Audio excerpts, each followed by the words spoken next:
good day. This is welcome to the Final Fantasy VI Worlds Collide Randomizer Banon Draft Tournament. I am one of your commentators, Seto Kaiba.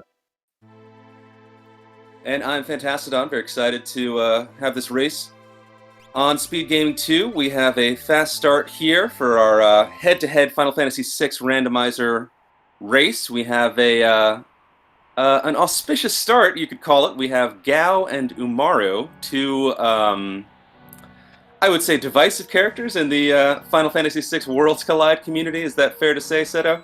It's definitely fair to say. It definitely means we are going to have a pretty similar start. They're two rough characters offense-wise and have limited checks from a progression standpoint, which will make this a very interesting beginning to our runners. They're both hoping maybe they can find something to break out a little bit more. Yeah, absolutely. Just to give a quick introduction to those who may be new to Final Fantasy VI Worlds Collide, you can see the tracker at the bottom of both runners' screens says 12-5-6. That means to win the game, to ascend Kefka's tower and defeat final Kefka, the runners will need to assemble 12 espers, the magical stones, 5 characters, and they will need to defeat 6 dragons, very powerful end-game optional bosses. So as these runners progress through the seed, we will see them doing character checks, which are character-specific sort of plot points in the vanilla game. For example, to start here, we will be pressing through Umaru and Gao's character checks, hoping to find those lovely magical stones, hoping to find more characters, and eventually powering up enough to take on the very powerful dragon foes. Yes, and for we're seeing our runners don't have a lot of options at the beginning, but we are seeing a little divergent with Doesnt going to get Bum Rush at the very beginning. Since Bum Rush last is turned off, our runners can go grab that at any point. And a long cutscene, so big time commitment, but a very powerful offensive weapon early on for Doesnt. Oh yeah, a Bum Rush, one of the most powerful abilities in the game. It is a defense-ignoring attack. It works on anything. Looks super cool. It is, of course, the ultimate blitz ability. So picking that up right off the bat is going to be crucial, I think, to taking on the first few bosses and progressing through this seed early on. Yeah, and one thing you might be noticing, especially as Kel is walking through Nourish, one of the flags we have on is Y NBC Remove, a flag that I think was originally created as an April Fool's joke that has gotten popular with the community, that lets you press the Y button in front of an NPC to delete him, which could be used when walking through town to get rid of troublesome NPCs in the way, but they'll also let our runners do a little bit of sequence breaking that we'll see, and definitely for people who have been doing regular races, Worlds Collide, you're going to see some interesting choices by our runners because of that ability. That was one of the flags that our runners had drafted as part of this draft race. Yeah, Seto, do you want to break down how the draft process works? Sure. So this is a relatively new, I guess, event we've been doing in Worlds Collide, where our runners, they use a bot to be able to draft different flag sets. There are, I think, 10 total categories, ranging from how monsters are dictated to what items you have available to you, to how many spells espers teach. A whole bunch of different categories. And for each category, there's 4 different flag set options that a runner can pick, and they go back and forth. 3 picks for each runner, where they pick one of the categories, and then that's locked in. So, as an example, Doesnt had picked the requirement of 6 scaled dragons in order to finish the game.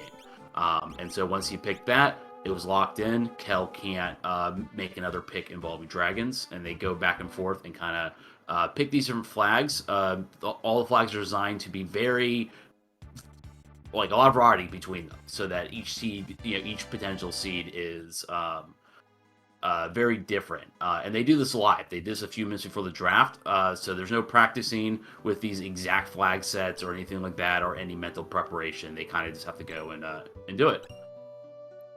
That is true. The draft was set just moments before we went live. Just want to comment a bit on what our characters are doing right now. Looks like Doesnt is heading into the Veldt to take care of some of Gao's checks. Picked up an ice shield early on. I saw both players found an ice shield. A very useful elemental shield, provides elemental immunity to more than just the name in the title. Ice shield prevents ice damage and fire damage, so extremely useful to find early. Just want to comment, Gao's two abilities are Blitz and Throw, two pretty powerful abilities. Throw is a extremely useful command, allows you to put out elemental damage across a wide variety of elements, provides some defense ignoring attacks. Viewers will note, you're going to hear defense ignoring attacks a lot. They are pretty much exclusively the most important attacks in the game. Ways to overcome defenses are so crucial to taking care of bosses. We see now Doesnt tossing a dried meat to that little imp and earning the Golem Magicite. So that is a nice find for Doesnt. Yeah. Question in chat, is this the Worlds Collide randomizer? Yes, it is. This is a... Banon's battle plan is a sort of mini tournament we're running with the Final Fantasy VI Worlds Collide randomizer. And that's definitely a strong Esper that we see there. One of the flags that was picked was for Espers to have 5 total spells. So you will see a wide variety of magic between our runners, since every Esper will have 5 spells. So it increases the odds of your level 3 magic and your, Merchants and stuff like that. The other thing that should be mentioned that was picked as a flag was stronger abilities. You mentioned that Gao has Blitz and Throw, which are 2 of the strongest abilities in the game. Throw, I think, is the best ability in the game, in my opinion. And that is because of the flag set that was drafted. Every character will guarantee have what is considered one of the best abilities of the game, and abilities like Steal and Control are removed from this seed. Yes, a nice boon to our players, making sure almost all the characters will have something worthwhile going for them, as we see Doesnt taking a ride down the Serpent Trench with these sweet Mode 7 Super Nintendo graphics. Love to see that. Going to take on a few random battles, going to open a treasure chest or 2, and this will finish off Gao's checks. Gao only has the 2 checks. One was the dried meat we saw in the Veldt, the other is the Serpent Trench. Gobasiago, aka Sausage, right now is taking on a random battle against an undead enemy, which you love to see because Revivify or a Phoenix Down will kill an undead enemy instantly. Exactly. So that's some free early experience. Especially Black Dragon, a lot of good experience. You saw there it was 24 magic points. You want to, Kel's hoping maybe he runs into another one of these. No, he's throwing a Moogle Charm back on, but that's good. Getting a few extra levels is it's normally important. One thing to note though is one of the flags set is enemies are scaled to party highest and not progression, which is how our seeds normally are. So it means getting extra levels is good, but you can't necessarily power level your way out of problems with this given flag set. Yes, indeed. Enemies will always be the same level as the highest level party member. Though, with that said, it is still nice to get some levels under your belt. It is a common knowledge in the Worlds Collide community that level 3 is basically useless. One of your first goals at the start of a seed like this is, one, of course, to gather gear and gear up your party, and 2, to earn some early experience and get these characters scaling. Right. I mean, you always do the same level as your enemies, but level 3 for the character is not the same as level 3 for enemies. It really can make a world of difference. And we're seeing a wipe from Doesnt on Serpent's Trench. Doesn't annihilate it. I hate to see that early, especially on the sort of on-rails segment like that. That's a bit of a setback. That is the worry with fixed encounter checks like that, is if you're not strong enough, taking a wipe, you can't bail out halfway through. And he's electing to not finish out Serpent's Trench and maybe come back, in a few minutes. One issue with a Gao Yamaru start, as you mentioned, is that there are not a lot of checks. Gao has 2, and Yamaru only has 1. And that means that the number of potential characters that they could find are a little more limited right now. You have the Veld, you have Serpent's Trench, you have Yamaru's Cave, and you have Kefka and Narsh is the only places that another character can live, and they'll obviously need another character in order to open up more progression checks.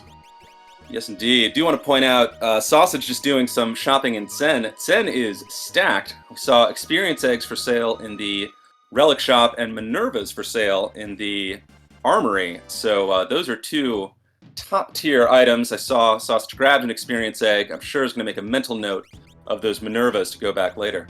I'm sure. I mean, Minerva is the best armor in the game. I personally think buying armor from shops is not really worth it, but Minerva is a very good exception to that. And of course, experience eggs, you're always happy to see them, but if it's in the first 10 minutes and you're level 3, you're pumping your fists in the air for finding those, because you're going to be able to level very quickly. Now, with progress, or with enemy levels being based off party highest, experience eggs aren't as good as they would be normally, but if you have one party member that's a lot higher than the rest, the others will get increased experience from each boss kill, so it will result in more experience overall for the party. And Kefka himself at the end is not affected by the party highest, so in the end it's still good to use experience eggs here, even if it's maybe used a little bit differently in a normal race seed. That is a very good point. Doesnt now hopping back into the Serpent Trench. Looks like he did a little bit of shopping. Has some consumable items under his belt, which will hopefully make this trek a little easier as he's taking another ride. And it looks like Sausage probably going to hop in, and we're going to have a little high five underwater with our runners. Yeah, that wipe that Doesnt did really kind of open this back up a little bit, and the shopping kill did now. He's able to close the gap time-wise a bit more, which is going to make this run a little bit more interesting. It is true. We are still very much in the early stages, though, so anything can happen. One of the things I personally love about the Worlds Collide randomizer is the opportunity for divergence. With so many character checks, so many possibilities for exploring a seed, you often see very starkly different paths taken by runners in a race, and we'll have to see if that plays out in this one. Yeah, it'll be very interesting, because with a Gao and Yamaru start, like we mentioned, there's not a lot of checks. It's one of the more limiting starts, and so our runners are going to not have that many options early on, and so we might not see a lot of divergence, for another, tens of minutes. But if our next few characters are people like Terra or Sabin or Cyan, we'll start seeing it open up a bit more, and that's where a lot more of the routing decision-making really kind of comes into play. Very true, and I'm sure both of these runners are thinking right now, who is my next character going to be? Because that's going to determine a lot of where these guys go next. Well, that, and they're probably really hoping that this check results in another character, because if not, they either have to go to Kefka and Narsh or trek all the way up Kefka or Narsh World of Ruin to fight 2 bosses for Yamaru's check, both of which are not that appealing. So I'm sure they're both hoping that this is some sort of character, or not an Esper, or God forbid, a dead check.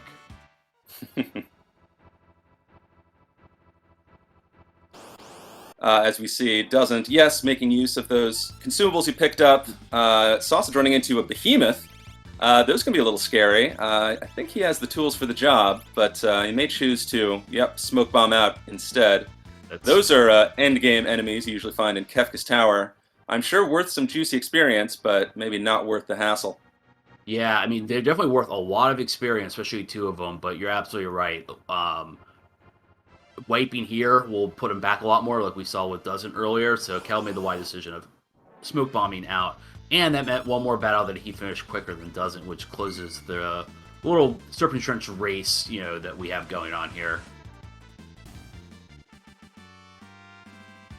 Yeah, that's true. With these dueling trench trench runs. Yeah. I think Kel's actually a tiny bit ahead. He had very little smoke bombing out of there. Put him a whole... Oh, nope, never mind. missaw my screen. So, for people who are maybe not as familiar with Final Fantasy VI or had only played it casually, one kind of important thing here is Yumaro. So Yumaro is an interesting character in that you cannot control him. He can only he attacks on his own, and all you can do is change his loadout, and that makes him very dangerous. He has a lot of strong physical attacks, and this early in the game could be useful, but he's dangerous because he just might attack enemies when you don't want, might attack the wrong enemy, and that really hurts their offense early on. And you saw there with Kel that almost got into some trouble because he almost wiped on that fight right at the end. Yeah, close call, but both runners are through. It is, in fact, a dead check. Every character check in Final Fantasy VI Worlds Collide has the opportunity of offering an Esper, a character, or a high-level item, which we informally call a dead check. Sometimes the high-level items are extremely useful, but they are not, progressing you through the seed.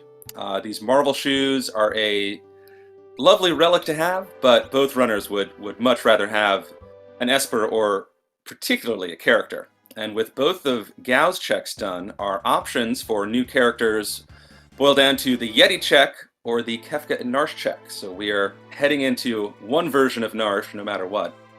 Right, and it looks like Doesnt's heading right there. Sausage is probably subtly behind him. He's picking up that bum rush that Doesnt had already grabbed. One interesting thing I saw on Kalbasa's stream is he grabbed a True Knight.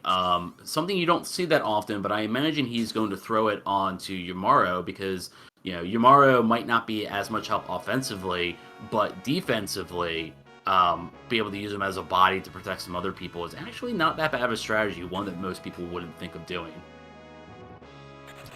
That's true, yeah, thinking outside the box as Kabasa watches this lovely bum rush cutscene. Doesnt is heading into the Cliffs of Narsh. We'll have to be careful a few screens from now to avoid the dragon that is patrolling the ice fields of Narsh. Probably does not want to run into a dragon this early in the seed. We'll have to sneak through these snaky paths to avoid it. Yeah, that... Oh no. He tried to go around the other way. So, if he can pull off this fight, it would, it really turn this around very quickly, though incorrect bum rush is not helping things. Not how you want to start. He did absorb that. I guess the Ice Shield will hopefully help him out with this. It is theoretically possible for him to take down this blue dragon, but it will be a very tall ask. Yeah, and being slowed like that, they're going to make things a little rough, but him absorbing water definitely makes, like you said, this definitely palpable, and if he can pull it off, the experience gain and potentially the item from it really would be a huge advantage.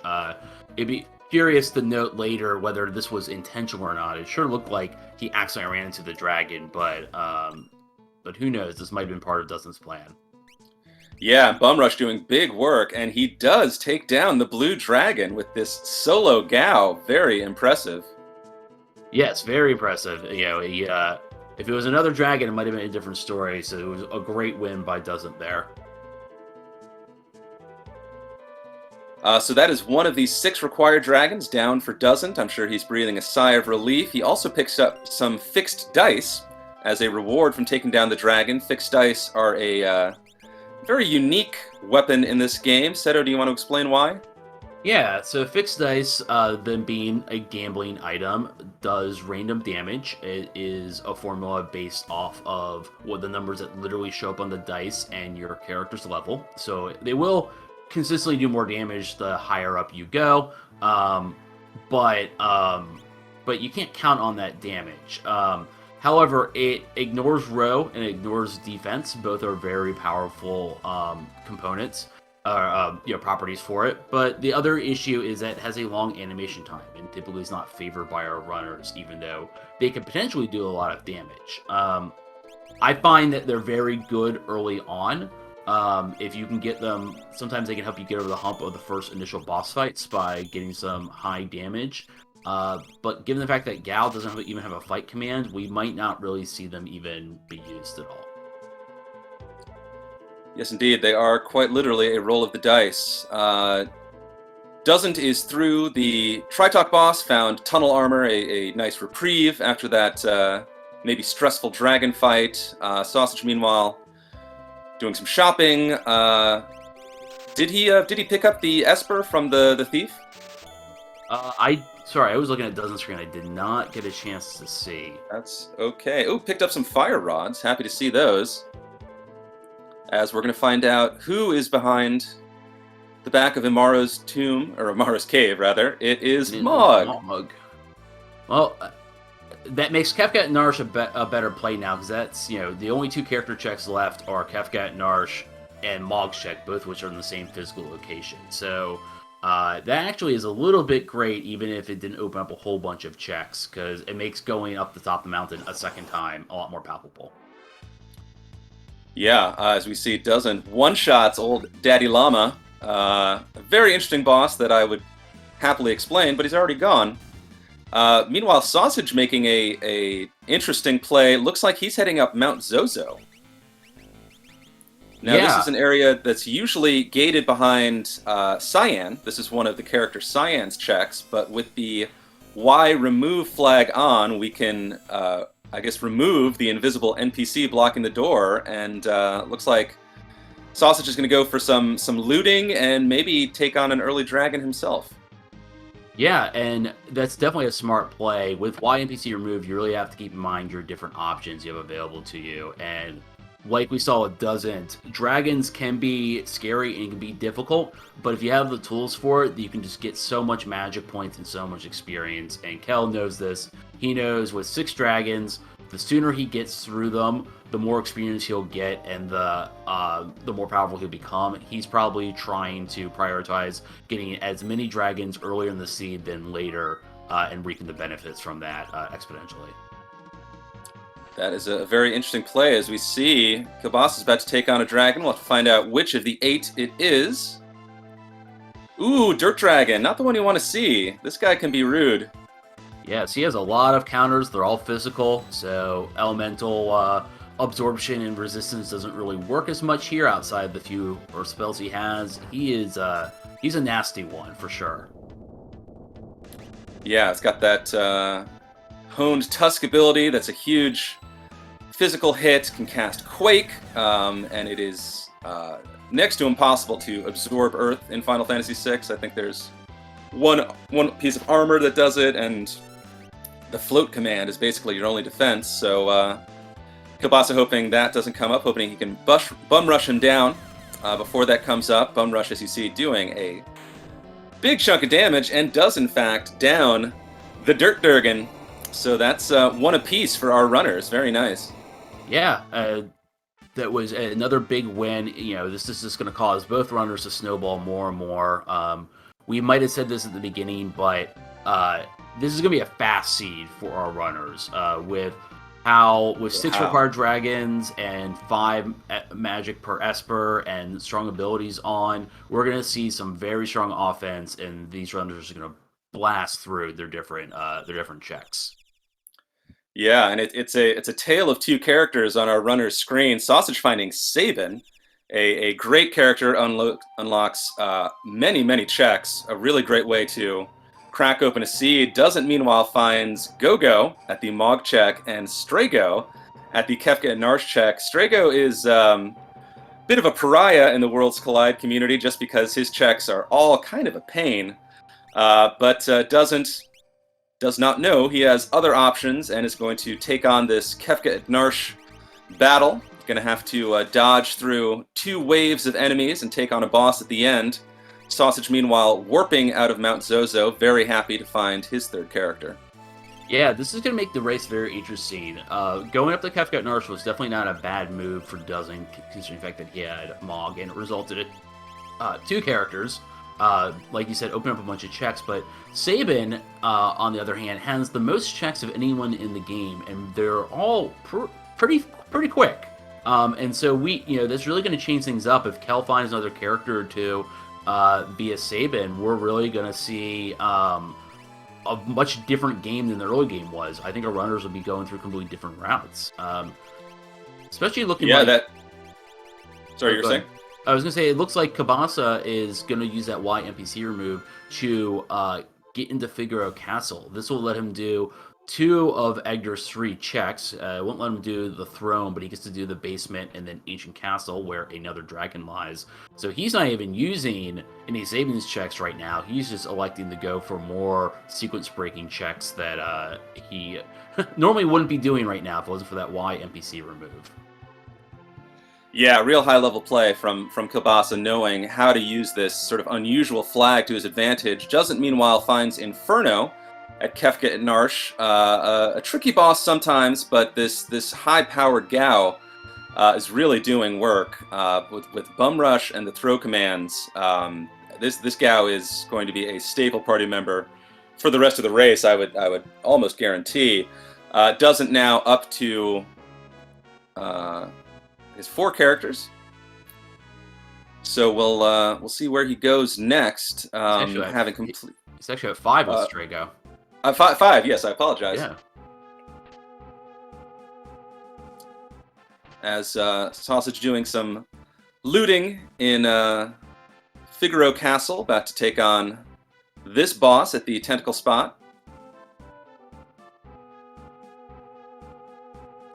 Excuse me, I was looking up our draft picks. We had a question in chat about the no free progression choice. That is set to default. There's no free lunch is not turned on. It's just our normal checks.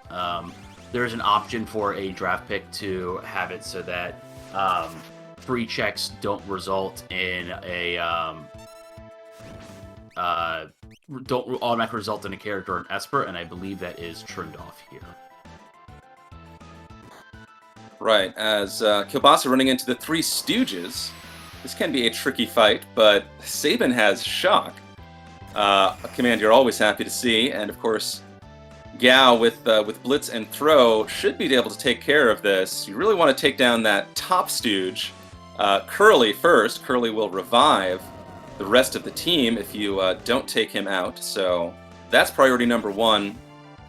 As we see, Kielbasa does have the elemental defense to shrug off those fire spells. Curly is down, and this fight should be more or less in hand, as Doesnt is taking on the Zone Eater Cave, having to dodge these very tricky conductor characters. Don't want to get knocked off of these wooden bridges. And he handles pulls it off very well. That is my least favorite check. I have a blood feud going on with those conductor guys, and I don't come here. But he was able to do a lot better than most. It is complete RNG which direction they're facing, and it can be frustrating if they decide to keep knocking you off. Yes, now dodging the gigantic stone blocks that can crush you and give you an instant game over. Doesn't, however, too spry for that, makes it through no problem. Yep. Meanwhile, I did not see the check for Kel. Was that an Esper he ended up with? I have to be honest, I missed it as well. Sorry for that. Hopefully, maybe chat can help us out with that one. I see Doesnt finds the Magicite Fenrir in Zone Eater. Meanwhile, Kel is doing what we had guessed earlier. He's going down to Ancient Castle, another benefit of that Y NPC remove, where he'll be able to tackle another dragon and get another check for another free check for an Esper, and then maybe he'll actually start on some character checks that are actually in his logic. Yeah, just to give you a sense of how highly the Worlds Collide community rates Strago party over a character he can actually control. So Strago's riding the bench on Doesn't screen. Yeah, on top of not that great stats, not that great checks, he has very low stats, and he also has a very small equipment pool. Even with some equipment being set to random, the odds of getting good equipment on him is very low, and so most runners a lot of times will elect to bench him because he sometimes can have stuff going for him, but most likely not, he ends up just being statistically dead weight. Doesn't now working through Ebbets Rock, which is a occasionally frustrating check. It is a whole lot of RNG. You're wandering around in the dark looking for enough coral to feed the mysterious coral monster that lives in a treasure chest. There's really no control over where you go. You just bounce around until you find enough and then find the crate. Kielbasa, meanwhile, finds the check at the bottom of the ancient castle, and we'll see if he takes on another dragon. And he finds the ice dragon, known as the weakest of all the dragons, in my opinion. Doesn't have that many strong attacks and pretty low HP. And with fire rods, he should be able to get through this with in one hit, apparently. Nice and Bum easy Rush for coming into play Cal. again. Yeah, well, worth pointing out, all of the dragons have their own element, have their own elemental strengths and weaknesses. It can be a bit of a chess match sometimes figuring out how to take care of those dragons, unless you have a defense-ignoring attack like Bum Rush, and then you just do 5,000 damage to kill them one hit. That's right. One disadvantage of Bum Rush is that you cannot aim it. It will attack a random enemy, but when you find bosses like dragons they're the only enemy there, it really shines because it removes that one disadvantage it has. Absolutely. And Doesnt now casting some bolt magic at Air Force, who is weak to lightning. This should be cleaned up pretty quickly. Haven't really mentioned yet, but one of the draft flags, actually I guess Seto mentioned earlier, is the Espers all teach 5 spells. They are all very generous Espers, and as we've seen, they have been offering some very high-level magic thus far. We saw Bolt 3, Tier 3 magic on Doesnt's screen. I think I saw Ice 3 at one point, Life 3, Merton. So these runners are stocked when it comes to magic. Yeah, and on top of it, like we said, stronger abilities are on, which, like we said, is going to make this a very quick race. It's also going to make a character like Go-Go a lot more interesting and valuable. Typically, Go-Go's lower stats really holds it back, but since he has access to any ability that your team has, he has access to Blitz for Bum Rush right now. He has access to Throw, which is one of the best abilities in the game, and even with lower stats, throwing Ninja Stars is still very good. And he has access to every spell that your party has, which means that he can very quickly, he can use all those level 3 magics that everyone's learning anyway. So finding Go-Go for Doesnt is going to be a great offensive option, and is a lot rarer than you would think.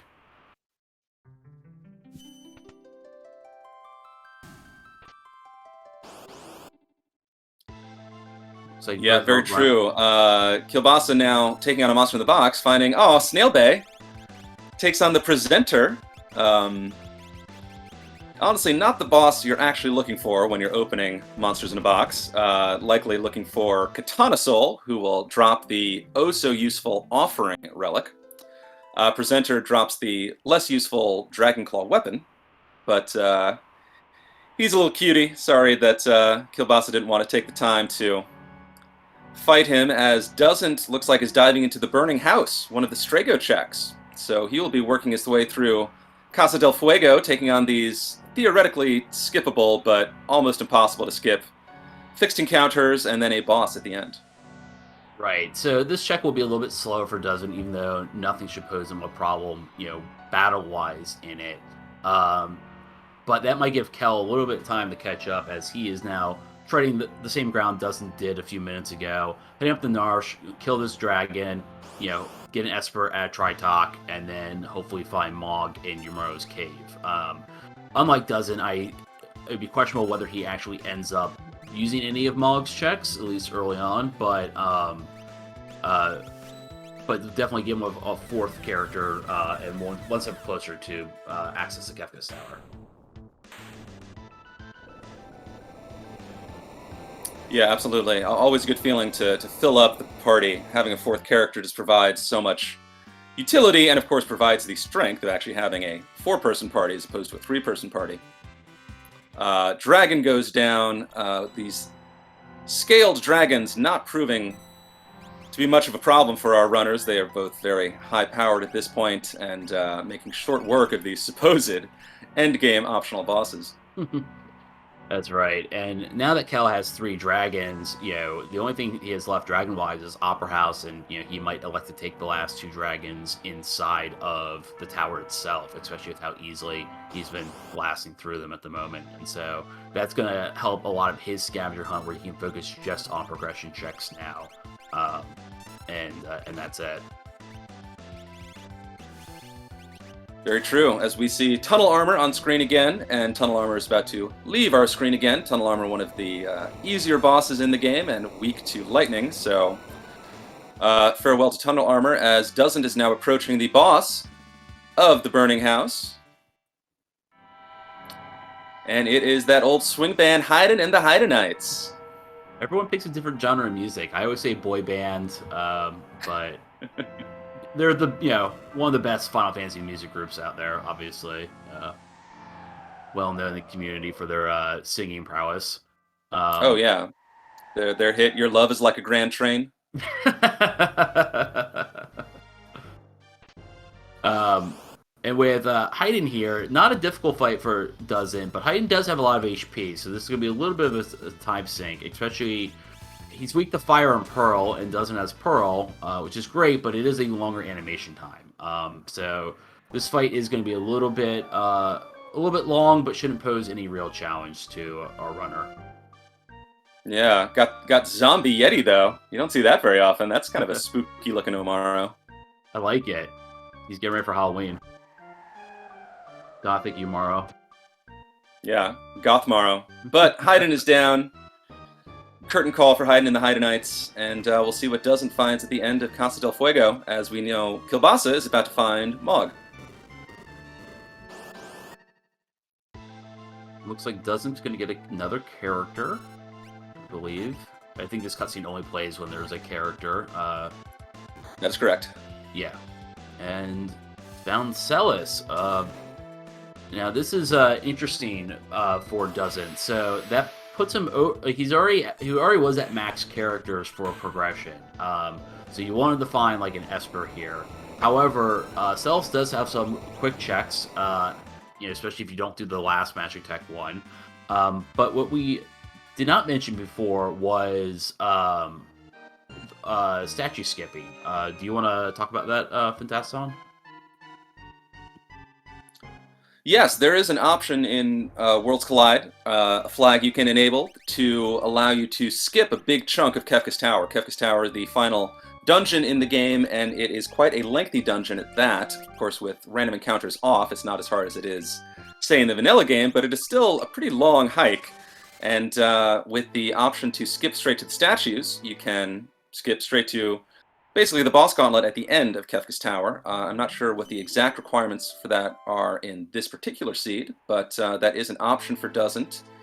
And of course, Celis, a character, is very strong in her own right. As we saw, yeeted the Yeti to put Celis in his party. Basically, all of the lady characters in Final Fantasy VI are very strong. Celis has great stats, can equip pretty much all the great gear you want, and including the Minerva, which we saw earlier, and also has natural magic, so we'll be learning spells organically as she levels. So I think a smart choice for Doesnt, throwing her into the party. Javinator in chat helpfully pointing out it's 9-12 to skip to the statues. Yes, so and that is standard with the Baron draft. I think they can pick flags that work around that, but the standard is same, not Espers, but 9 characters. And so, especially now finding character number 7 for Doesnt, the tower skip is a real possibility. And that he might actually, if he sees another character in a peak, he might still stick with it, because that would just give you a huge time saver to your opponent to be able to skip all the unnecessary walking and pathing at the beginning part of the dungeon. Yes, indeed. Kilbasa finding his second pair of fixed dice in the Imperial camp, now taking on this monster in a box, clearly hoping for Katanisol, not finding it yet. I do think it's funny, just caught a brief glimpse of Cyan's screen. Cyan, I'm pretty sure, has the lowest magic stat in the game, so of course he's the one that comes with X magic in this seed. Of course. X Magic, I think, is a little slightly overrated as an ability because it's very powerful in battle, but from a speedrunning perspective, it's very slow because you're casting spells twice and you have to cast 2 spells with it. So if you only need one, then you potentially are wasting animation time with a second. So a lot of runners will sometimes not use that ability over some, use other abilities over it for that reason. As Doesnt finds the boss of Doma Castle, it is Narapa the Rappa, who reflects all magic, but that is not a problem for this very high-powered, non-magical team. Narapa is down. Kilbasa is working through the Imperial camp battles. We know by the fact that this is a ghost, this will be an Esper, not a character, so another Esper to add to Kilbasa's growing collection. Doesn't finds the Phantom Magicite from Doma Castle. That's right, and Doesn't got a little bit lucky there with Narapa. He did what is called the Condemned skip, where Narapa's first attack is to cast Condemn 4 times on your party.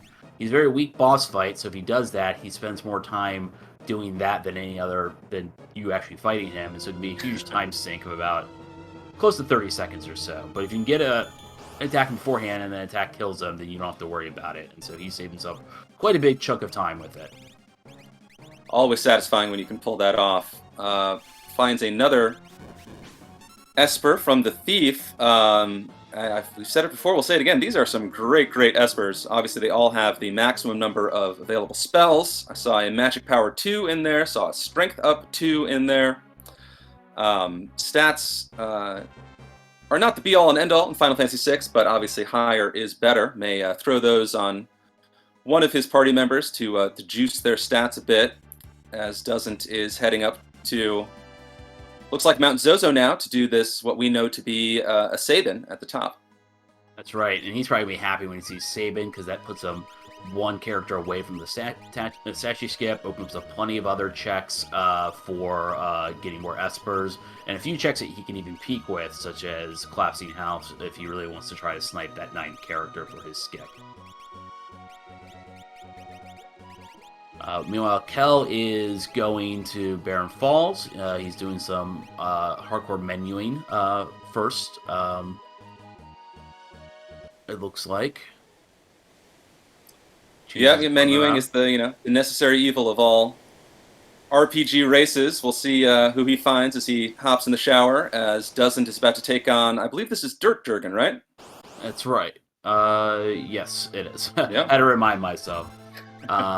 And Sausage runs into Tentacles. Not a hard boss fight, but when you don't have 4 people, it can be very slow. Hopefully with Shock and the other magics, they can destroy it. Doesn't is having a little bit of trouble on his side of the screen. That's the danger of Dirt Dragon, casting these big, hard-hitting Earth Elemental attacks. We'll see if Gao, this is sort of a DPS race now, if Bum Rush can rush him down in time.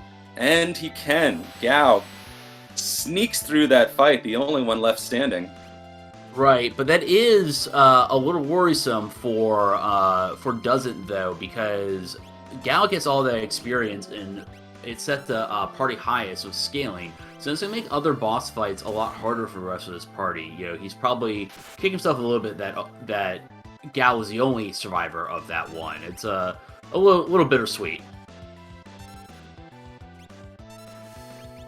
That is a good point. Kilbasa, meanwhile, cleaning up the Tentacles fight. Not having too many issues there. And we'll see what he discovers at the bottom of the falls. As Doesnt gets to watch this long, slow pan.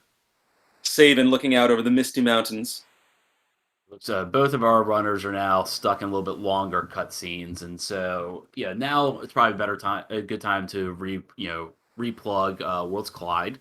For those who maybe joined us halfway through the stream, this is the Final Fantasy VI randomizer. We've been around for what would you say for that song? A year and a half now. We've actively been a community. Yeah, about a year or so. Yeah, so it's still relatively new, but obviously, we have a great small but intimate community, and this is an amazing randomizer. And if this interests you, you can ask in chat, and we'll be able to link you to the website where you can generate your own ROM, join this Discord, and everything like that.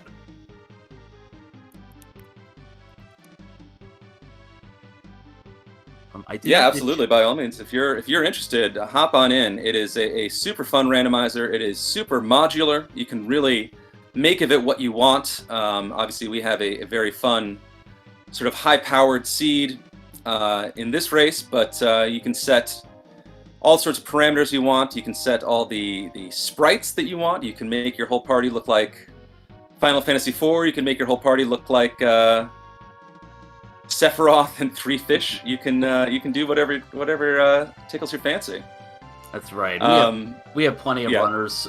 Some who speed run like these two. Some that just love doing challenging seeds or just have wacky times. Everyone gets something different out of this, which is one of the best things about this randomizer, in my opinion.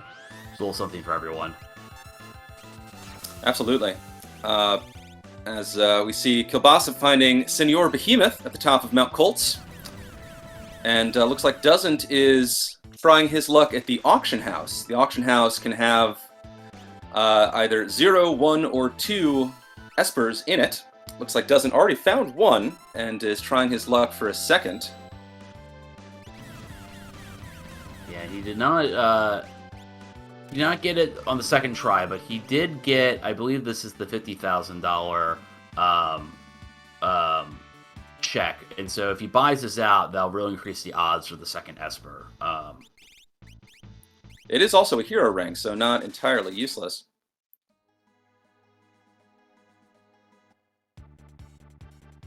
That's right. I mean, expensive hero ring. We've seen them for sale someplace else, but the important thing is getting it out of the pool. Right. Chat asking, what is Senor Behemoth short for? That is really the million-dollar question, isn't it? Some people say Senor. Sure. Some people say it's serendipitous. Some people say it's for strontium.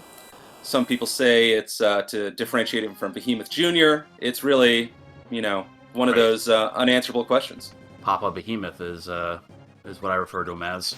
And Doesnt finds his second Esper. But yeah, it's one of those weird translation issues that we're not really sure what Ted Woosley meant by it. But it was probably some way to distinguish that it is stronger than a normal Behemoth, is my guess. That is a fair assumption, as Doesnt finds his second piece of magicite in the auction house. Very nice. So he is very quickly racking up these totals. I think that is his 8th or 9th? I think 9th. I've been trying to track. I apologize if the tracker's not fully up to date. I've never commentated and tracked before. I've been trying to keep it up to date, but I believe that's his 9th. Yeah, meanwhile, Kielbasa finds the monster in the box he's been looking for. This is Katana Soul. A occasionally tricky fight, though again, this Uber Gao is doing over 9,000 damage already. We're not even 50 minutes into the seed. Katana Soul will drop the Offering Relic, which turns Fight into X-Fight. So instead of swinging once, you're actually swinging 4 times in a turn.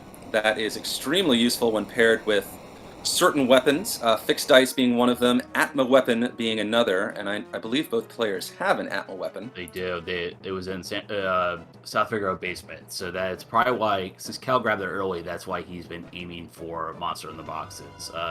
Offering is why a good relic is not that great on its own. It really shines if you have a top tier item.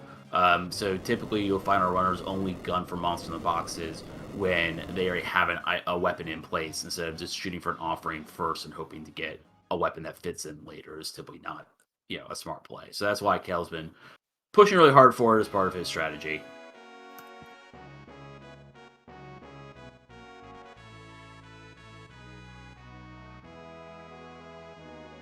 Yeah, finds Setzer the Gambling Man as his reward. Setzer comes with a few nice checks, nice quick checks.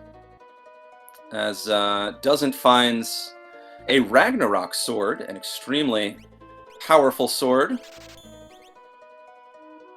And in fact, I believe there are no Illuminas. Or are there? I There don't may be. I think that was a flag that got vetoed. Involved no Luminas. Oh, you're right. You're right. Yeah. So yeah, Ragnarok, the penultimate sword in the game, but still a fantastic piece of gear. Very happy to find that, and it looks like Doesnt is now going to peek into the Fanatics Tower.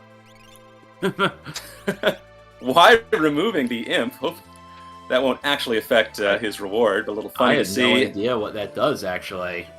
So hopefully you're right. I guess, yeah. Shooting for the dragon here is his goal in order to get his 4th dragon.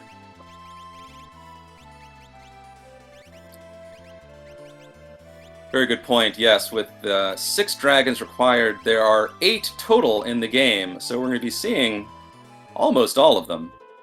And there is a dragon hiding out in the Fanatics Tower. Hell grabs character number 6 in Egder. So hopefully, he might be also thinking about the tower skip at this point. The seed is giving a lot of characters at the moment. Meanwhile, Doesn't in trouble. Yeah, everyone's down except Gao, and Gao cannot cast magic. In Fanatics Tower, the only commands available are magic and item, and that's a reset from Doesnt. That's right. The way the game programming works is that it overwrites the fight command with magic inside the next tower. Since Gal does not have a fight command, he is useless in the tower. He has he can't do anything besides items. So not what you want to see against a dragon like that. A tough wipe. So he's going to look like elect to go for the ancient castle dragon like Kielbasa did earlier. Yeah, making smart use of that Y NPC remove flag, just removing the roadblock in his way as looks like Kielbasa is heading into Daryl's tomb, one of Setzer's checks, and see what he finds in there. I assume he has the offering paired up with the Atma weapon now, so in his next battle we will see the full power of offering and why it is such a highly coveted relic. And even still, this early, the Atma weapon's only going to get stronger and stronger as he gains more levels. The formula for the Atma weapon is based off of it does more damage the closer you're at 100% HP, and it does damage based off your level. And so after level 32, the Atma weapon really starts doing a lot of damage, and each level you get after that, you'll start seeing hundreds of more damage per level. We can easily see it be doing double the damage by the end of the game as it is right now, especially with those EXP eggs that Kielbasa has. Absolutely, definitely a weapon that blossoms in the late game. It can really carry you through some of the final few battles, as we see Doesnt taking on the Three Stooges. That Celis has been down for a while. I guess he's not overly worried about her levels, and why would you when you've got this uber Gao doing quad 9s on Curly? Yeah, the only thing you worry about is whether or not you have 3 strong characters for Kefka's tower. But you only need 3, not 4. So if he feels confident with the 3 he has, then it really kind of helps experience life just to leave Celis taking a dirt nap for the foreseeable future. Yes, indeed. As Kielbasa finds Niles and Fraser Crane, the Crane brothers. Not have too much trouble with them. One absorbs fire, one absorbs lightning, but nothing absorbs defense-ignoring blitz attacks. Both these, at this point, pretty much every boss is going to be a formality for our runners. They have so much offense at the moment. Due to those, stronger espers and stronger, stronger abilities that we're just going to see them fly through all of these boss fights. And I can't imagine much outside of a Magic Master will give our runners any more problems. Yeah, with all the tools at their disposal, they're really going to fly through the rest of the seed. It'll be a very fun, very high-powered finish. Kielbasa finding Welk, a little snail floating in the sky. this boss is not a problem for any party, and will certainly not be a problem for Kielbasa. It actually is a slight problem for Kabasa in that his offense has been Bum Rush, Shock, and Atma Weapon offering, none of which you can aim or they multi-target, and he doesn't want to hit the shell and have the shell counterattack, so end up not being too much of a problem, but he had to change his overall strategy on the fly there to account for some of the boss's, strengths. That is true. That is a good point. And that's something to, one of the cool things about Worlds Collide and how these bosses are set up in Final Fantasy VI is that you have to adapt your strategies on the fly like that. And even though Cal has a very powerful setup at the moment, some bosses you might have to change things up. This game requires a lot of deep knowledge to kind of play it at a high level like these two runners are, and they both have that knowledge of knowing, what needs to be changed when to account for any given situation. Absolutely, these are two extremely accomplished runners.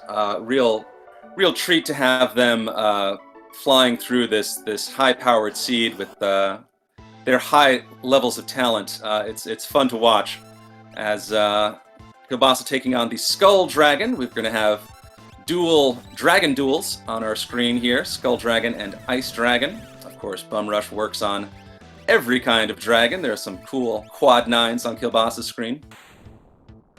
He easily deals with it, and I don't think we'll see the Ice Dragon last, too much longer.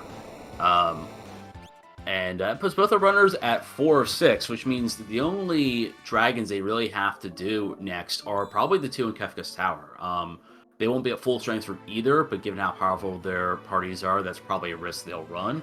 But we'll see. Maybe one of them will take a dragon in a different part of World of Ruin. And I spoke too soon. It looks like Kielbasa is going for Phoenix Cave, which also has a dragon. So he'll be most likely picking up his 5th dragon there. Yeah, that's true. Kielbasa still has a ways to go on the Esper requirement, so I think Phoenix Cave is a very reasonable play. It's a encounterless check. There's no boss at the end. It's just sort of a puzzle dungeon you have to work through with your 2 parties flipping switches, and at least in the vanilla game you were supposed to avoid the spikes. That really doesn't matter with no random encounters here in Worlds Collide. But we'll see him progress through this and get another dragon fight towards the end as Doesnt makes his way out of the ancient castle, and we'll take Figaro Castle back above ground to finish up those checks. Yeah, and this check for Kielbasa is pretty smart.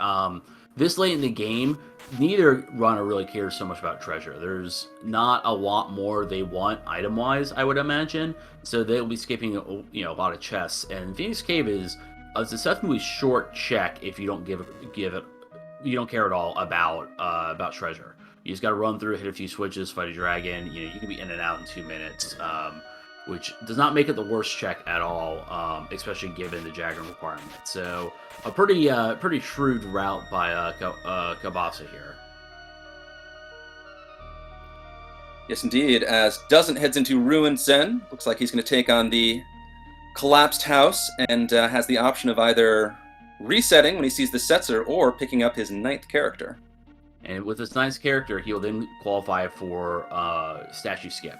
And so I would imagine he would pick it up knowing that now he is guaranteed to skip out on a boss and a certain part of the statue. However, with statue skip, one interesting thing that I've never actually seen or run into personally is that with 6 dragons, you would have to move backwards in the tower after the skip to fight 1 or 2 of those dragons.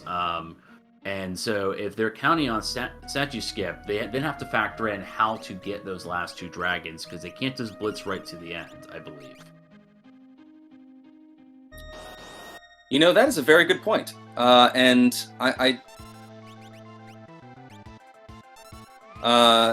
and it is a moot point because Javinator, one of our very knowledgeable members of the Worlds Collide community, points out statue skip requires the dragon requirement as well.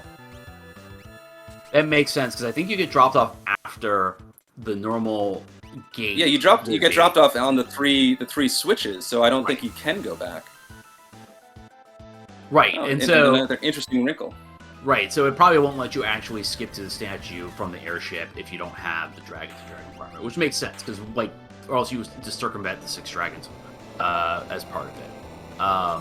But that is going to maybe change some routing for Doesnt, that he might want to try to do something like Fanax Tower again, or have to do a route backwards, which, while not horrible, is something a lot of us are not particularly used to. Something we haven't practiced going backwards through Kefka's Tower, and so I don't know if there's something that they've run into in other rounds of the tournament, but it definitely is interesting. Yes, indeed. Something else for these runners to think about as they're juggling all these Esper requirements, character requirements, checks, and whatnot. As Kielbasa approaching the end of the Phoenix Cave, we'll get to see what his reward is. It is a little imp, and the imp has, hopefully, an Esper. He does. Sure does. And for the audience at home, our tracker might not be fully updated. I'm going to try to take a peek next time Kielbasa's in the menu, but I might be an Esper or 2 behind on his tracker, so bear with me as we try to get the most accurate information for you. Yes, and Seto, we appreciate you pulling double duty for this this race, doing commentating and tracking. Thanks for doing what you're doing and helping us out with that. As Welk, the magical flying snail, goes down on Doesnt's screen. Kielbasa buys a staggering amount of sleeping bags just to not have to worry about that for the rest of the game. And where are these final few Espers for Doesnt? He has been racking up the characters, 10 of the required 5, but that has not translated to Espers yet. I feel like it's been a while since I've seen him get one, and I'm sure he feels similar. So he's going to be, now that he picked up Edgar, doing a quick check and figure a castle for the one Edgar checked it. You can't grab with Y NPC remove. Meanwhile, Kel gets to do the lock tunnel armor check. Both the runners with Y NPC removed were able to do Locke's World of Ruin check right at the beginning. It was the first check they both did, and it had a Bismarck Esper. So that block isn't as great finding him this late, but this is a very quick, easy boss fight that Kel's able to do. Yeah, Tritalk, one of those tricky bosses, near immune to everything except fire, and of course defense ignoring attacks, which ignore defense. The Atma weapon is a very useful defense ignoring sword, and as we see, Mog swinging with the Atma weapon offering combo makes short work of Tritalk. That's right. Tritalk can be, depending on your setup, can be either a wall that's impossible to get by or just a breeze, especially with his low magic defense when it comes to fire magic. If you're Kel, you're glad to have seen that. I didn't, unfortunately, looking at Doesnt's screen, I did not see what Kel found at that check, though. I did not, but I do see Doesnt heading into the Magitek Research Factory, one of my favorite areas of the game. It's got some banging music and just a very unique section of Final Fantasy VI. Fun to take these little conveyor lines and zip through the factory.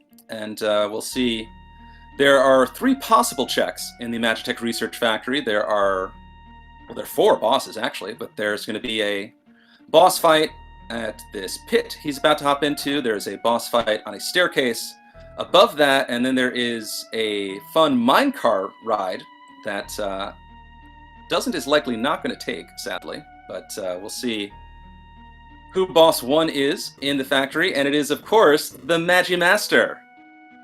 And Magimaster is everyone's least favorite boss in the game, by far. I think I can just literally speak for everyone and say we all dislike Absolutely, no question.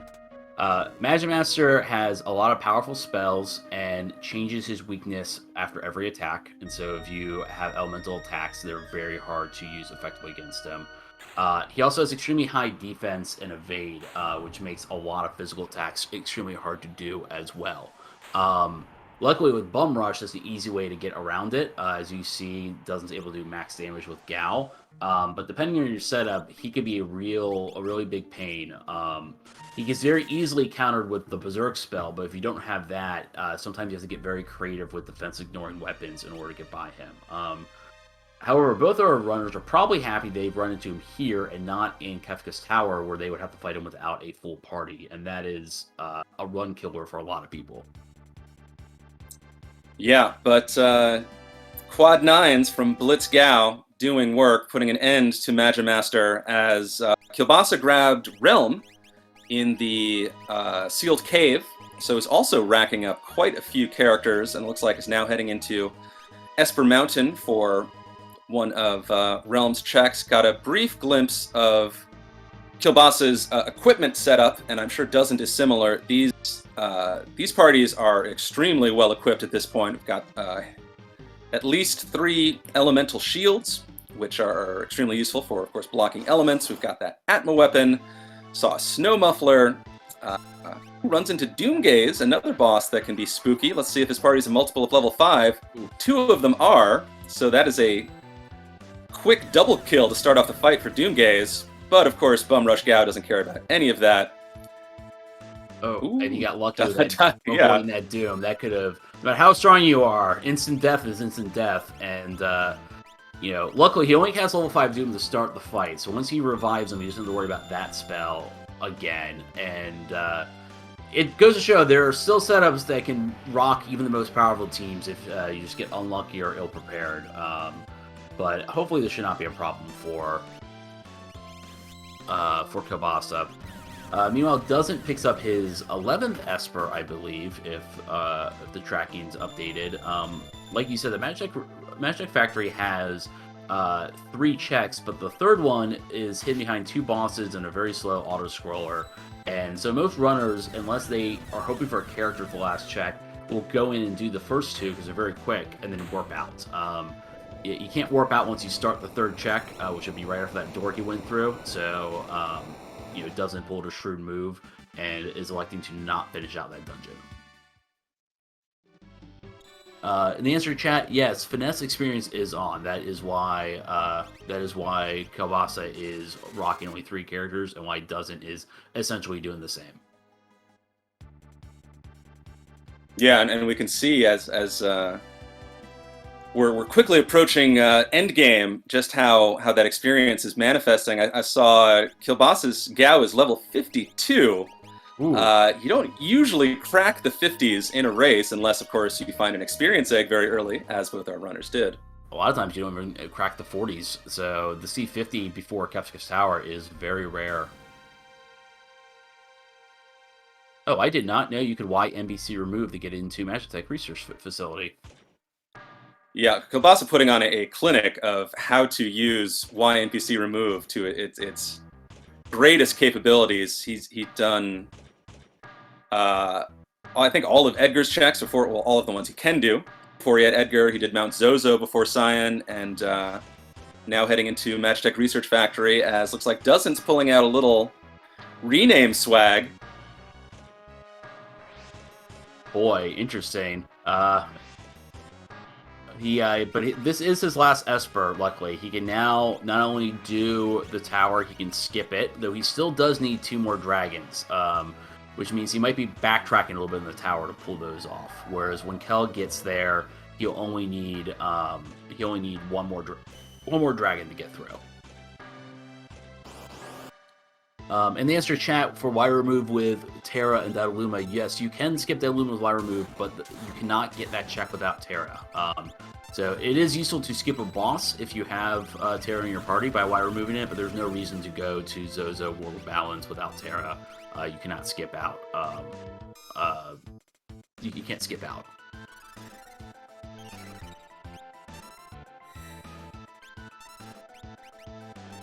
And Kielbasa also running to Magimaster, having really no problems with it, like we assumed. There's that Atma weapon offering combo. Yeah, in fact, I'm surprised that didn't just finish it off right then and there. But especially with Morph, I did not realize Mog could also Morph. That's going to increase his damage by 50%. Combine that with the offering Atma weapon, we might even see a one-shot against Kefka at the end of this fight for Kabasa. That is quite powerful.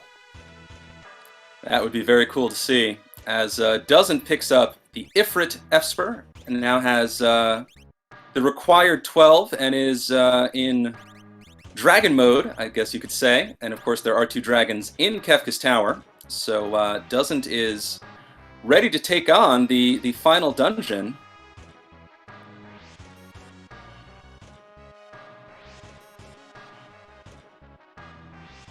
Of course, finding bodies from Moogle Charms in here is not a problem for Doesnt, but should be very quick and easy to run through these, especially like we said, skipping half the tower. Well, I don't think so the skip to the statue feature is a new feature in Worlds Collide. I have not had extensive use with it, but I'm pretty sure it locks you off from the first, 2/3 of the dungeon. I don't think you can go back from the 3 switches. Okay. So I believe he has to march through the front door to take care of these last 2 dragons. Okay, that makes sense. It still will probably save time because, well, I guess you still have to fight the boss, so it doesn't stop any boss fights. It just saves the time of doing the actual switch puzzle, I would imagine, since the dragons are right before that point anyway. Right. Well, we shall see, as Doesnt is now in Kefka's Tower, the final dungeon of the game. It is a beast of a dungeon. It has 2 dragons. It has, 5 bosses. It has another optional boss. And, of course, it does have the final battle of the game, which is itself a 4-tier mega battle, if you will. So there's a good chunk of game left, but Doesnt clearly has a lead as he is about to take on the first boss in Kefka's Tower. That's right. The extra dragon that Kel has will help close the gap a little bit, because it means when he goes through here, he only has to run the rightmost path, the party number 3, to get that last dragon, and they can warp out. He can skip this Doom fight that Doesnt is currently doing. And so that will help things out. And, you never know. Wipes can happen. Kefka, even at these high levels, has tricks up his sleeve. And it's, the race isn't over until it's over. Yeah, as we have Solo Gao taking on Doom, one of the statue bosses. Doom is sort of the ice statue, and obviously Merton, an extremely powerful fire spell, is going to do work against him. I think Doesnt is maybe overthinking things a little bit here, because he's had Bum Rush the whole time. No reason to stop using it now. But Merton is such a cool looking spell. Who can blame him? It could be the slowness of actually inputting the Bum Rush keys. I think Doesnt plays on a keyboard, if I remember correctly. So it's not as easy as just rotating your D-pad. And so, selecting... Doom says, no more Merton for me. Yeah. Fires... Oh, but I guess... So because it's also fire and wind? Wind, yeah. Oh, interesting. It's one of the few attacks that's double elemental, and that causes all sorts of weirdness with resistance and absorption and stuff like that. And I guess it plays weird with Force Shield that way. Yep, but nothing a quick quad 9s from Bum Rush won't cure, and that is the end of Doom. Doesnt is free to approach these final 2 dragons. Right, whereas Kabasa is trying his luck at the auction house. He's had a few dead checks in a row, and I think he is just desperate to find the last few magicite that he might need. And unfortunately gets unlucky and gets the hero ring at first, so he's probably going to buy it out of the pool and then hope to try to grab the other 2 espers afterwards. Meanwhile, Doesnt finds the red dragon, unsurprisingly the fire dragon. I know he has at least 1 flame shield, so this shouldn't be too much of a problem. We've got Gogo the Mimic doing his best impression of Gao this seed, pulling out the Bum Rush. And Mog slinging tier 3 magics. So, and of course, as we see, is either immune or absorbing fire. Pulling out a cheeky Muddle on Red Dragon, just to show that he can. Yeah, it doesn't really do much here since none of his attacks are particularly bothering Doesnt. You know, but maybe he's just worried. Red Dragon does have some attacks. Muddles the dragon into killing itself. Love to see that. That might be a little bit of swag then, you're right. He's just showing off a little bit there. Between that and the rename cards, he's maybe having a little bit of fun with his race right now. Yeah, I think Doesnt is feeling himself in this one.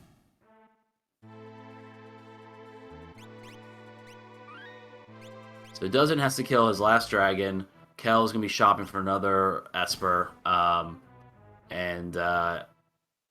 Yeah, I think we're definitely in the end game here for Doesnt. I can't imagine there's going to be too much, especially with Magic Master gone and Tentacles gone. I don't think there's really any bosses that can pose a threat to either of our runners inside the tower. Nothing that I can think of. Yeah, Magic Master's done. Tentacles are gone. Doomgaze is gone.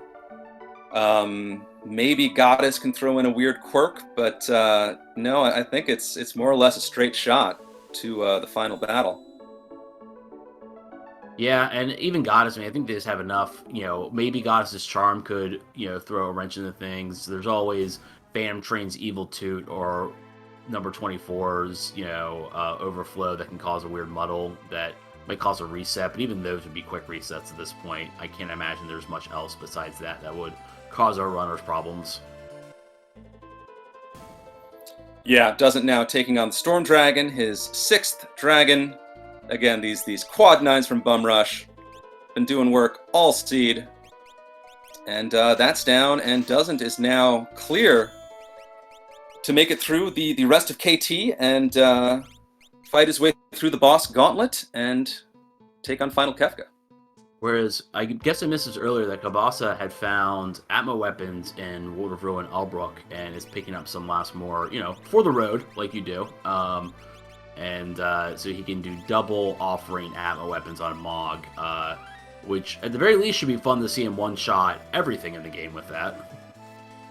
Yeah, why attack 4 times in a round when you can attack 8 times in a round? Seems I have problems finding the tower, but he is there now and will be entering. Again, my apologies for the tracker losing track of his Esper count there.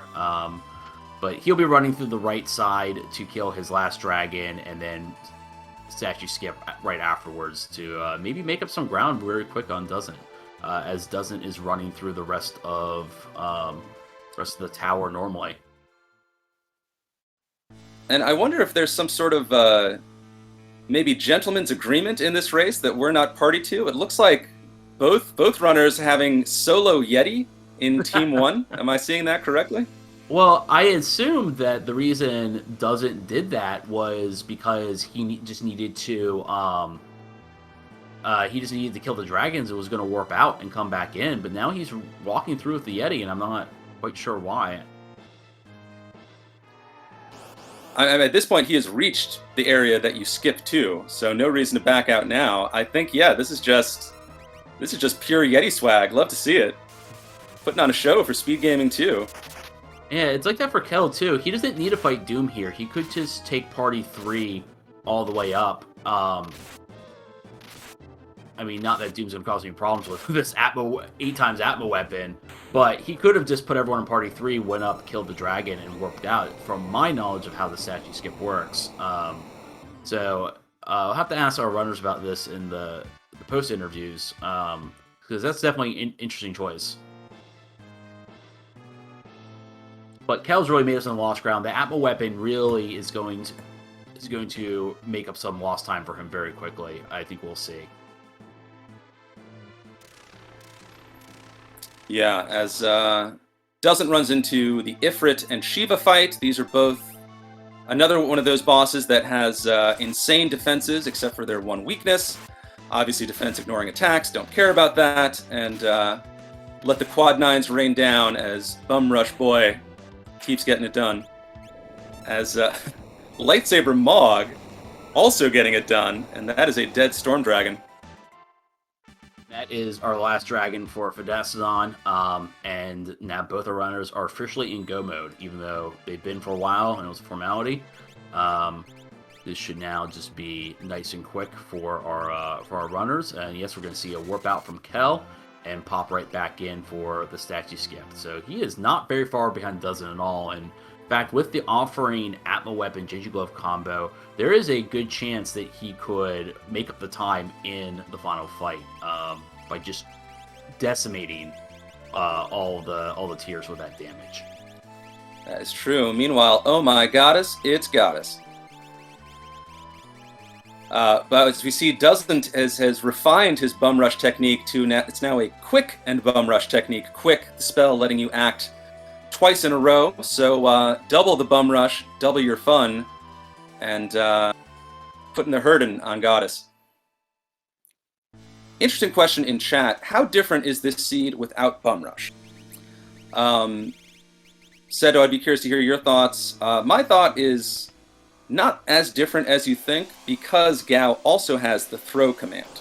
And throw is extremely useful, can hit a wide variety of elements, and I believe shurikens also ignore defense. So he would have that option instead. It would not be as swaggy as these bum rush strats we've seen, but I think it would progress largely the same.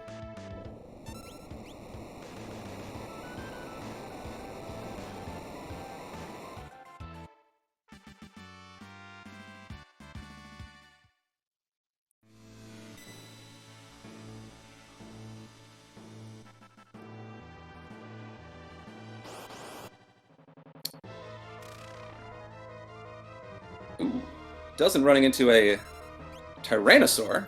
Don't want to see that. Smoke bombs out of there. Lightsaber Gao. Also running into Goddess. Also making short work of this statue boss. That is just absurd damage. The hits keep coming. That is Goddess down.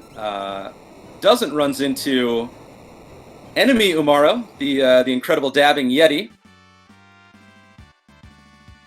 This is, of course, the vanilla boss you fight at the end of Umaro's cave. Ooh, puts the hurtin' on Go-Go, and Mog is at 20 hit points, so this could be a little worrisome for Doesnt, perhaps biting off a bit more than he could chew. Umaro now powering up with that green cherry. It's very fortunate if he decided to do a physical attack there instead of powering up that we could see a reset on Doesnt's part, so he's probably feeling really great that he's able to get that merchant in real quick. Yeah, absolutely. By the skin of his teeth, gets through that. Merton doing the job. Mog survives with 20 hit points. And don't look now, but this race is suddenly extremely close. Doesnt leaving the Umaro fight as Kilbasa is entering it. This is going to be a very exciting finish to a very exciting race. Yeah, for as unlucky as Kel got with some of his dead checks and everything, he's really made up the time very quickly. This is really anyone's game. You can definitely see where the experienced eggs and Atma weapons and his hunt for the offering really are starting to pay dividends. And that might be enough offense for him to pull it out at the very end. And if he does, that'd be very, very exciting. I just saw Umaro the boss putting out his own quad nines, smacking Setzer. This is what a scaled up boss looks like against a naked party member. But Umaro down for Kilbasa. Doesnt heading back in. Yeah, it doesn't work out with Umaro on the leftmost path. He decided to warp out and put everyone in that in the party number 1 in order to take out the last boss to fully stack it, which is a little bit of time lost going out and a little bit odd of a decision of even putting Umaro on that path, but it means he'll easily be able to trounce right through number 24 here. But I wonder if that was the best use of time or not. I think it'll be interesting to see how that compares to what Kel ends up doing.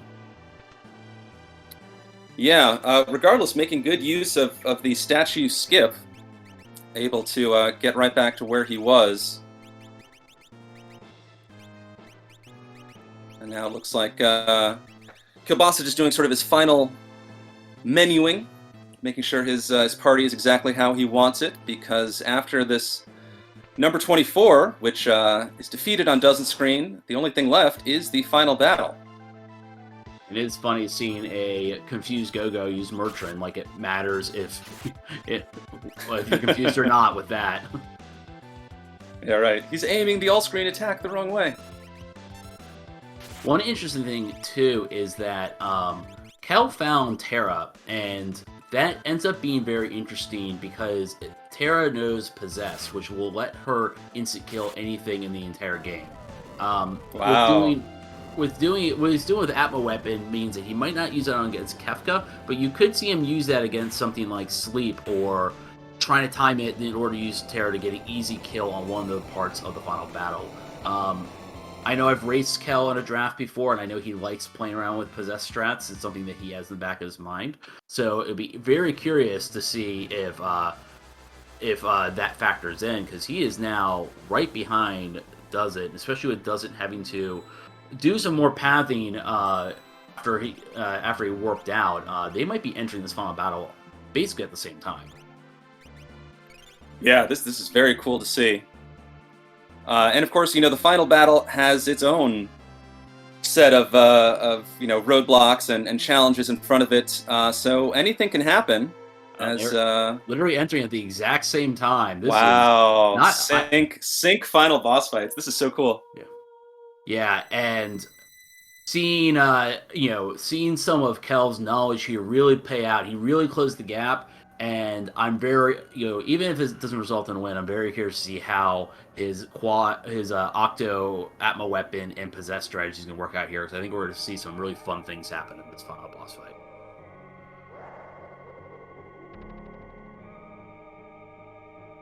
Yeah, absolutely. Worth pointing out for those more experienced Worlds Collide runners, you know that there are a few things you really want to bring into the final battle, and I believe that our runners have all of those tools, have both the Fenrir and Golem Espers. Pretty sure they have Mute, and certainly have some instant death attacks. As, our runners are synced going into Tier 1. Seto, you want to break down what they're going to face here? Yeah, so Tier 1, we have 3 parts. We have Face, Long Arm, and Short Arm. Long Arm being the one closest to the camera. And Long Arm is susceptible to instant death attacks, and it can hit like a truck. Both arms hits like a truck.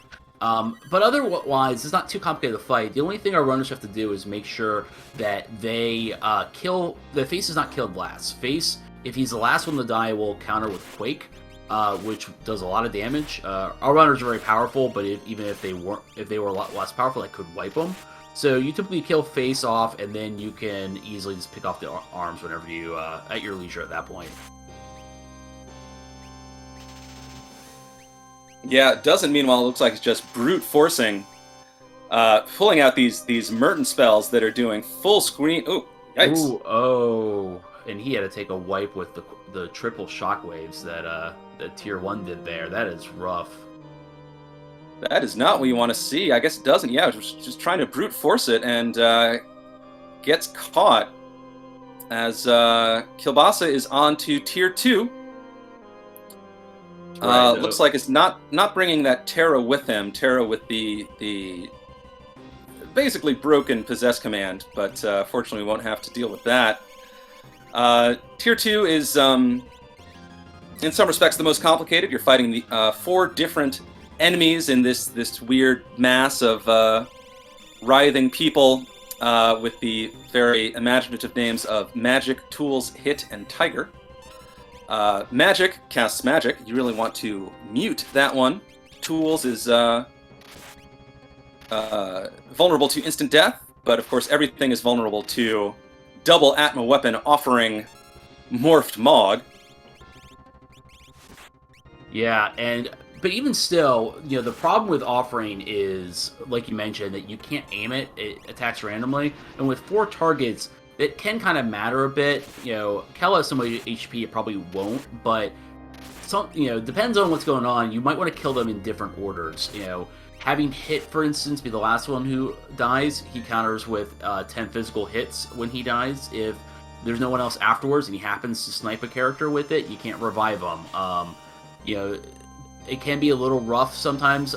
You know, Cal setup is great, but this is the one time where being able to maybe pick and aim a little bit can be a little more useful. But I think overall, he just has the brute offense to power through that disadvantage anyway.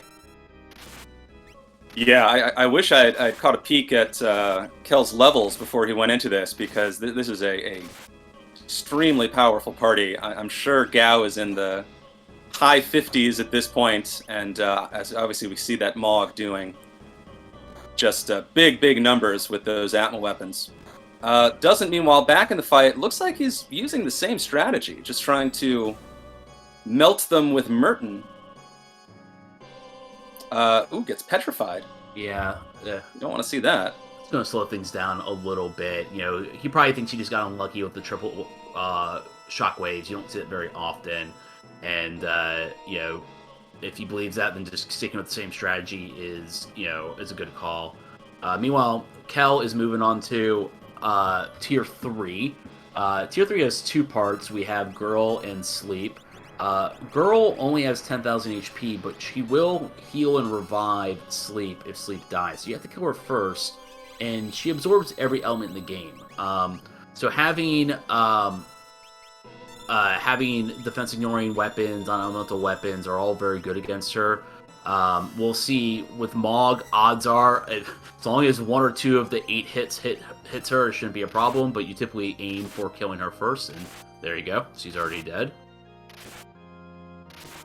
Yeah, this lightsaber setup on Kielbasa's screen has really allowed him to catch up so much, and of course he is in the lead now. That's right. Taking care of Tier 3, has the tools to avoid the Calmness attack. Sleep, upon death, will send out a instant death physical attack called Calmness. He'll either swing once or twice. Here it comes, and that big hand is the Golem Esper doing its job, protecting the party, and Kielbasa is through, ascending to the final tier, up into the clouds, about to take on the Mad Angel, the Clown Prince, Kefka himself. And I will say this right now, Kefka versus Mog, my money's on Mog. I don't think we'll see a Fallen 1. That's the move Kefka opens with that knocks everyone to 1 HP. But if you do enough damage to get into Kefka's second phase before you can do it, you'll skip right over it. And I think that's what we're going to see here in a second.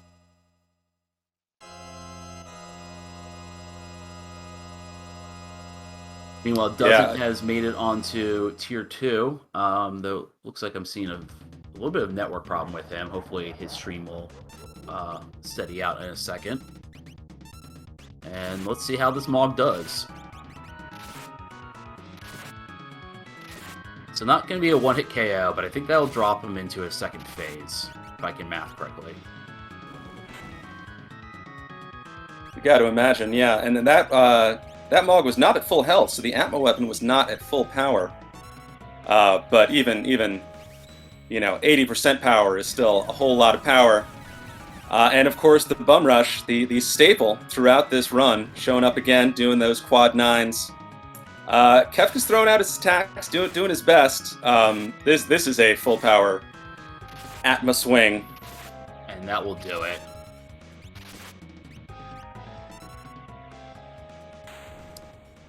And there's the flash. GG for Kielbasa, aka Sausage, for a very well run race. Just had this incredibly high-powered party at the end, as we saw the dual-wielding Morph Mog offering Atma weapons, doing just tens of thousands of damage in a turn, and Final Kefka is no match, disintegrates, falls away into dust, and that is the win for Kielbasa. Great race.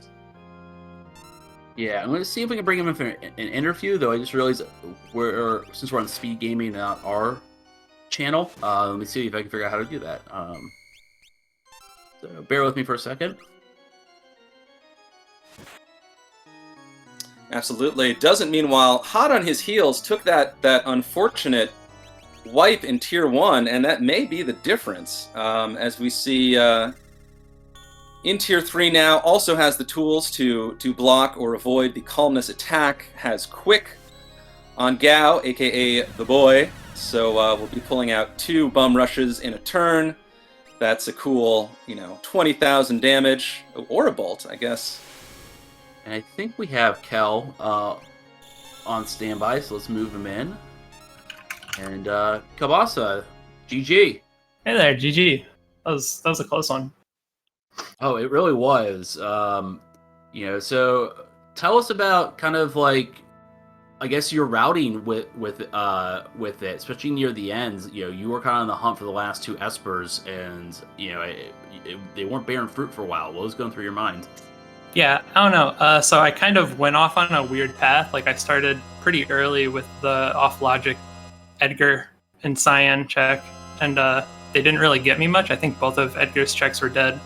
I kind of figured if Doesnt didn't do that he would have gotten espers and that he was ahead. Nothing too crazy after that, though. I just kind of followed the quicker checks. Got my 9 characters. I was actually going to hunt for a 9th character if I didn't get it from something else. I really wanted that skip. I think that skip really mattered a lot. You entered the tower with only needing 1 dragon, where Doesnt entered it with the skip but needing 2. So he ended up playing out the entire dungeon. He warped out in order to put everyone on party 1 for the very last fight.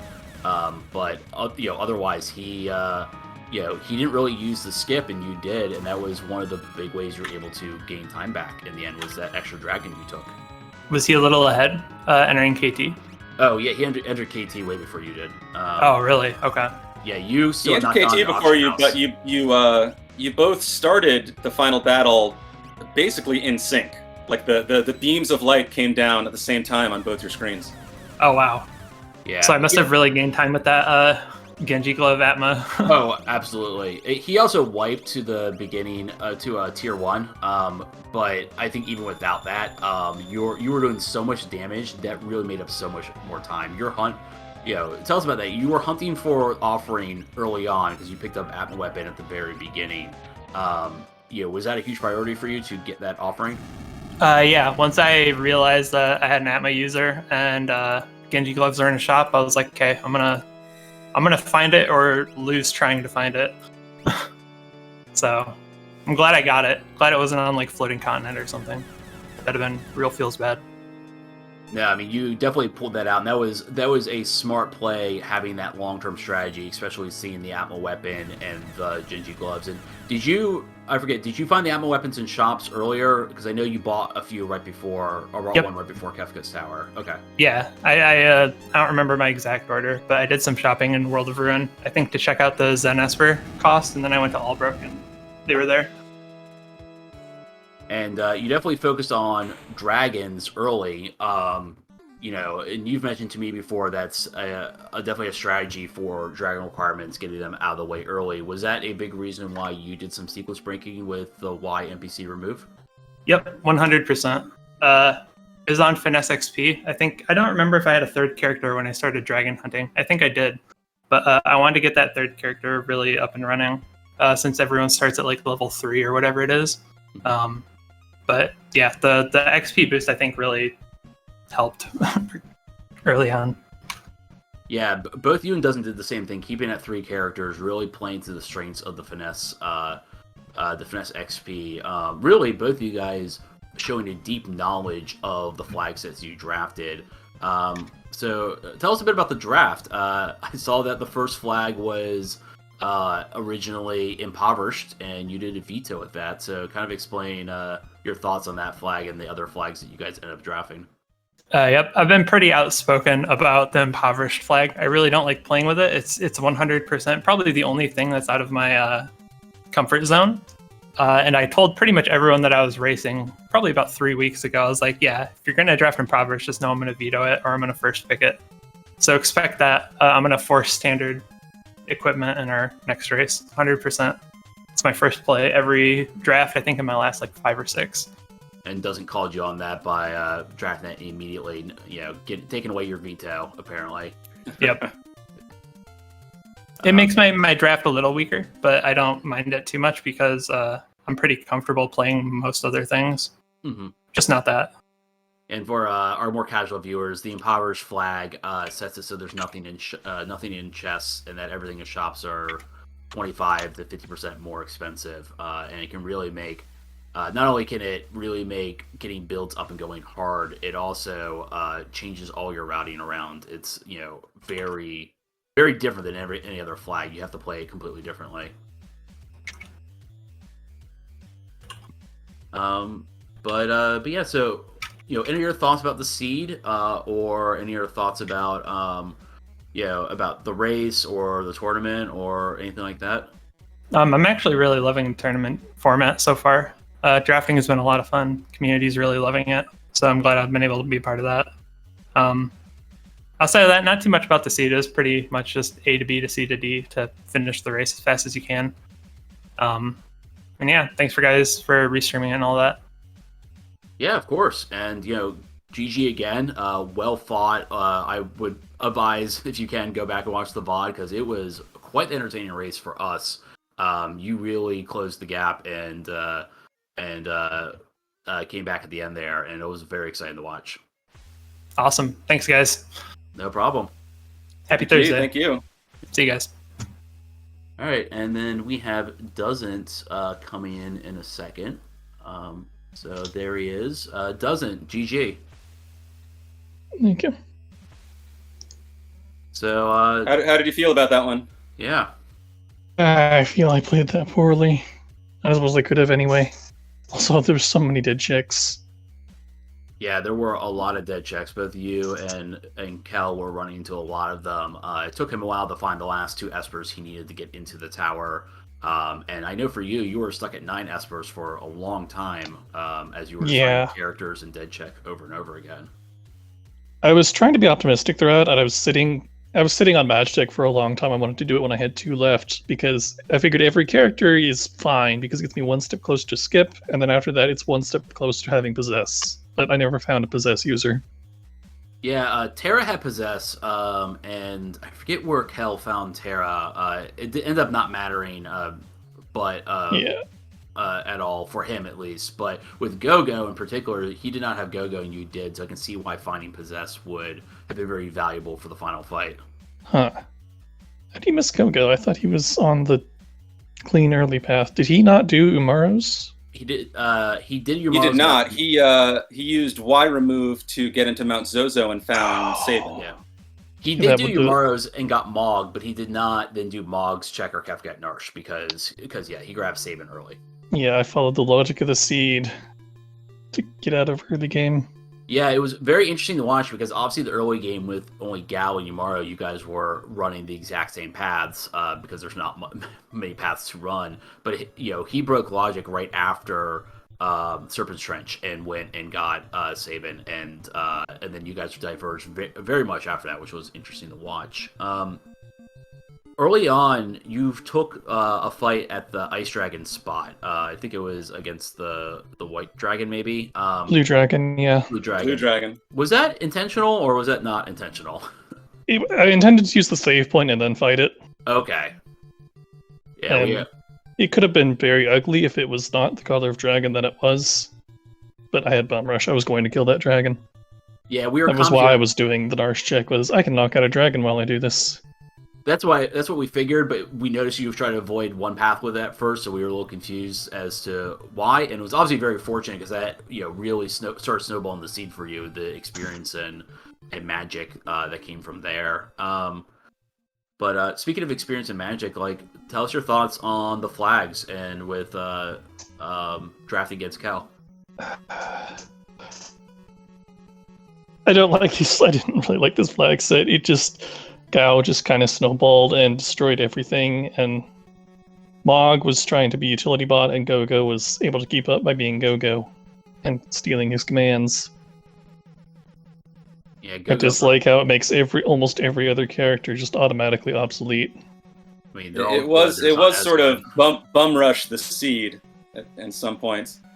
But it was, as Seto mentioned, it was very close to the start. You guys were in Serpent Trench at the same time, and you entered the final battle at the same time. The light beams came down at the same time, and then you had the unfortunate wipe at the end. I really threw it then.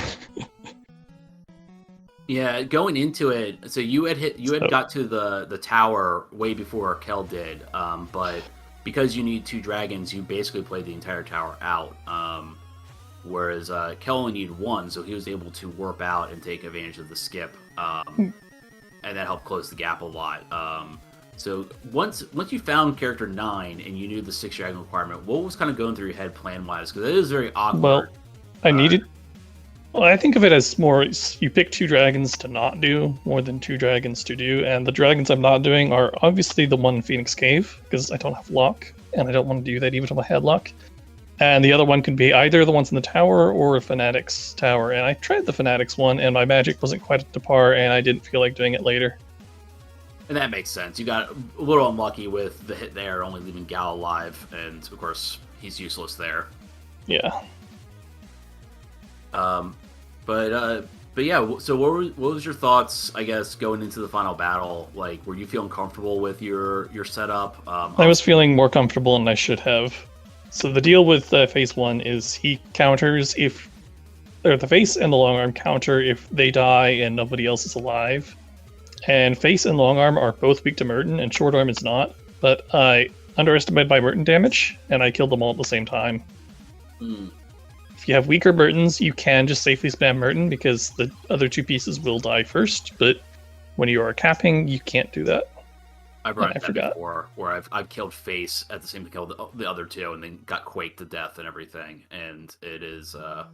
All I needed to do was just throw something at long arm, and even a basic attack would have worked on face because after 3 Mertons, he has 3 hit points. Oh, I didn't know the math broke down that way. Guess it makes sense because he has 30,000. Or, yeah, 30,000. But luckily that was not that quick. That like bothers of a reset since it was right at the beginning of phase 1. You had so much offense, so you're able to, make it back up. Pretty quickly.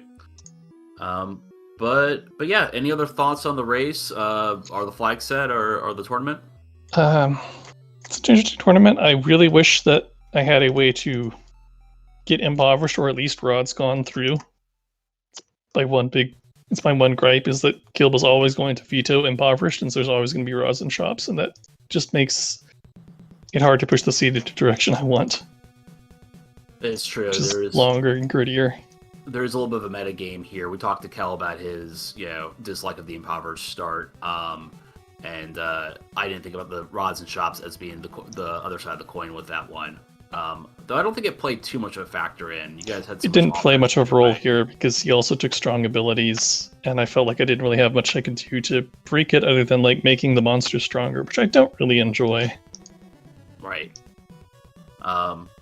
But yeah, I mean, like, I don't know. I think it was still, at least from a viewer perspective, it was entertaining to see the run. And absolutely, it's good to hear. And you guys have raced before, so you guys kind of know what each other kind of like and don't like, and you can have an idea a little bit what direction the seed might actually go in. So I'm sure this was not too much of a surprise to you. The lack of. I knew once I saw characters like this is going to be Gao carries the seed. Yeah. Well, at the very beginning, either Gal is going to get 2 awesome abilities, or he's going to get I don't know, 2 X magics or X magic and jump or something like that. Yeah. Yeah. Anything else, Vendasson? Do you have anything? No, that's about all we got.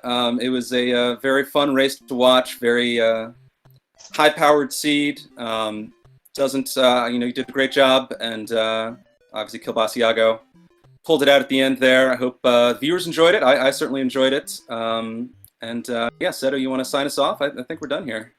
Yeah. This was a great race. We had these are 2 of our best runners, by the way. They typically perform the best with all of our tournaments. So it was great seeing a clinic put on by both of them. And, hopefully our viewers, if we have any new viewers, you really got to see some of the best Worlds Collide has to offer. So, please join our Discord. Check us out. You can find us at ff6wc.com. Thanks for watching today. Cool. I think that's a wrap. So, have a great day, everyone.